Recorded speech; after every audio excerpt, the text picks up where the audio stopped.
We offer closet systems. That's all we really do. We do something called a modular closet, which is we took the idea of the custom closet and we modularized that product, that you can take it and apply it anywhere and end up with a custom closet.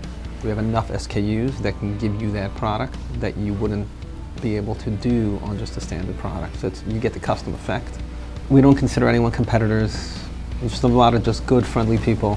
Manufacturing here in the United States is like these little cultures coming together, and everybody's got their own little culture in their factory, and it can't be all about the buck at this point. It really isn't.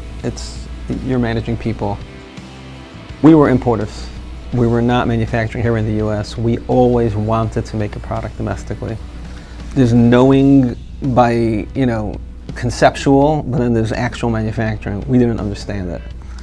We literally Googled around for equipment, came across Stiles, and was blessed by being introduced to John Criscione, who came ahead and showed up at our office and tutored us in manufacturing and helped us walk through the process from beginning to end. We got going January 2020, and he migrated us. So you're talking just about 2 years.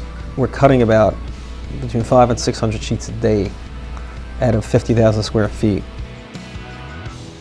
The future is manufacturing.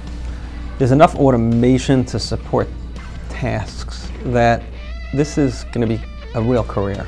We have not had an issue maintaining or bringing in labor. It hasn't been an issue. Things are shifting. You have to really naturally be caring. Everybody's smart today, and everybody senses everything. So it's very important that you truly believe in what you're doing. If we can just work together and accomplish together and bring manufacturing back to the US, we're going to help a lot of people.